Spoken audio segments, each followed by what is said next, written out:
राष्ट्रिय कला संग्रहालय सिन्धुली कलाघरमा हामी यतिखेर छौँ। हामी यहाँ पुरानो केही सामग्री देखाउन गइरहेको छौँ। यो माटोको गाग्री, यो काठको बाकस, अनि यो चाहिँ भोटे ताल्चा। यो चाबी हो। यसलाई प्रयोग गर्न खासै हामी चाहिँ जान्दैनौँ। कला मात्रै देखाइदिन्न, यो त फुटिसकेको रहेछ है। अरू काठका सामग्रीहरु ठेकीहरू हैन, हर्पे के भन्छ नि, मदनी भयो। यो चाहिँ मोही पार्ने ठेकी, नेती भन्छ त्यसलाई हैन, नेती क्या।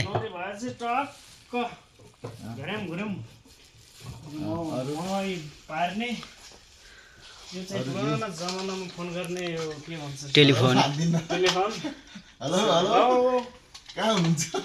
सन्चै हुनुहुन्छ? ठिक अवस्थामा रहन्छ फोन। यो चाहिँ जाँतो घुमाइदिनु, देखाइदिनुहोस्। हातो पनि गतिलो रहेनछ। यो सबै कुरा त ठिक छ, तर अलिक व्यवस्थित रहन्छ।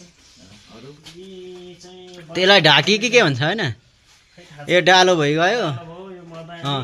यो बत्ती के अरे, लालटिन होइन, यो पुरानो, यो चाहिँ लालटिन। यहाँ यी सलेदो हालेर बाल्ने हाम्रो यी पुरानो यी के भन्छ यसलाई, यो बत्ती के बत्ती भन्छ, सलेद। रन्डा त चाहिँ यो काठमा लगाउने होइन, त चुलेसी भइगयो।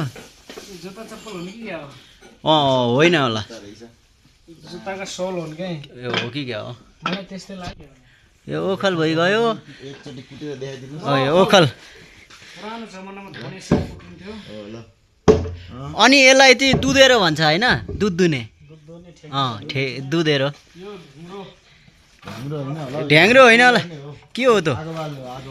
यो चाहिँ आरन, यो हँसियाहरूको बनाउने आरन हो। यो चाहिँ तुम्लेट, पानी पहिलेको जमानाको तुम्लेट हो, पानी खाने। यो लालटिन भएको पुरानो, यहाँ चाहिँ एकदम पुराना यी पुरानो रेडियो, क्यासेट के अरे, क्यासेट काँदामा हाल्नु न। एउटा जाओस् न, खोटाङ जिल्ला दिक्तेल बजार, लै सम्झनामा आउँछौ हजार। पुराना ठेकीहरू भयो। यो के भन्छ यसलाई यार? ढिकी। अब ढिकी कुट्नु ल।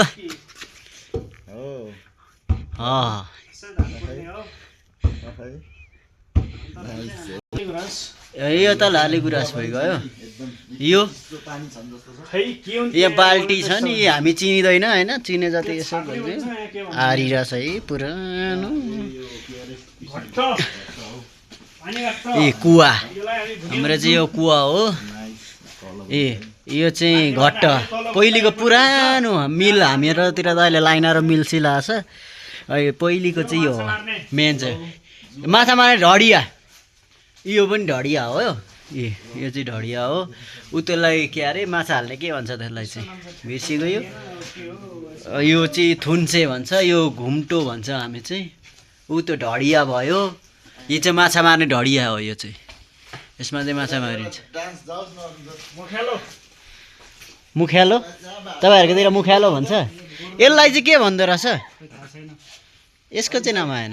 हला भइगयो यहाँ होइन, हलो।